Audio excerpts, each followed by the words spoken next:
Op-ed, Biden's American Rescue Plan props up underserved communities with jobs, education. Martin Luther King Jr.'s last speech was given in Memphis, in support of sanitation workers on strike for safer working conditions and better pay. Dr. King recognized that economic opportunity was inextricably linked to civil rights and had come to Memphis as part of his broader Poor People's Campaign for Economic Justice.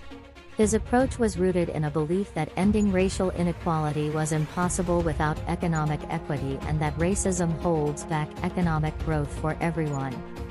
As we approach both the second anniversary of the $1.9 trillion American Rescue Plan on Saturday, and the 55th anniversary of Dr. King's speech, it is worth considering why economic equity is so central to President Joe Biden's economic strategy.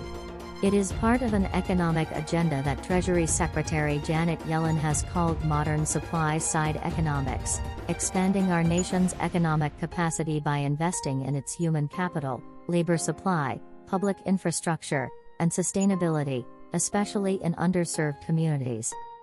The Biden-Harris administration has spent the last 2 years making exactly these kinds of investments.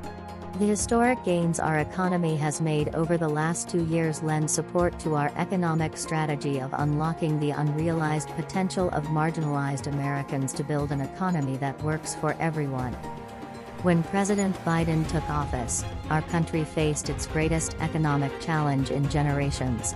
One of our key objectives was to prevent economic scarring.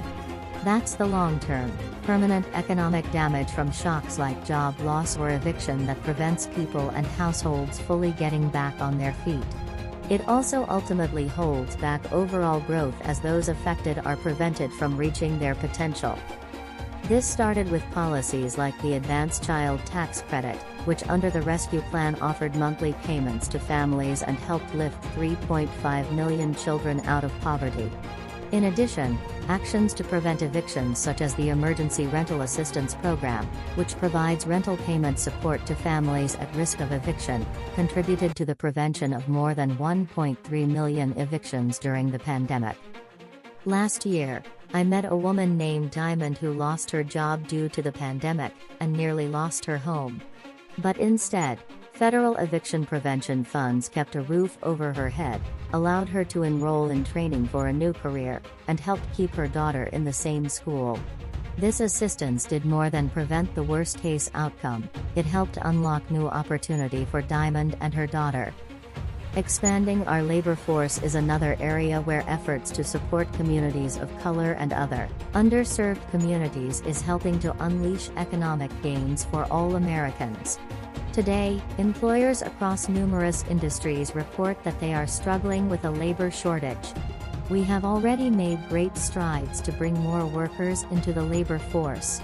But even so, giving more Americans in communities of color and rural areas the ability to access strong employment opportunities would benefit the entire U.S. economy by both addressing the labor shortage and expanding our economic capacity. President Biden's policies have sought to address this challenge head-on. Last year, I visited Orlando, Florida, where the mayor took me on a tour of a workforce training center funded by the President's American Rescue Plan. And last month, I visited Spelman College, a historically black college in Atlanta, which will be a recipient of new Satcher grants that will create opportunities to enter the cybersecurity field at HBCUs and minority-serving institutions, helping to fill a gap of more than 700,000 unfilled cybersecurity jobs nationwide. Finally, the Biden administration is building the physical and digital infrastructure needed for all Americans to participate and compete in the 21st century economy. There is no better example of this than the more than $75 billion we are providing to bring reliable, high-speed internet to all Americans. Expanding access to high-speed internet will be the electrification of the 21st century, bringing opportunity to regions that have long faced barriers to full economic participation. The benefits of this effort will be particularly powerful in underserved communities. In dense urban areas, black households are twice as likely to lack high-speed internet as white households. And across the country, at least 17% of rural Americans lack access to fixed broadband, compared to 1% of Americans in urban areas. The investments we are making will close this gap for good and ensure all Americans have the internet access needed to thrive and compete in today's economy. For too long, racism and discrimination have limited the ability of underserved communities to fully contribute to our civic and economic advancement. It is worth recalling that Dr. King's I Have a Dream speech was not only about civil rights, it was delivered as part of the March on Washington for Jobs and Freedom, which explicitly recognized the connection between economic and racial equity. The only way to make Dr. King's dream a reality is to continue our work building an economy that works for everyone.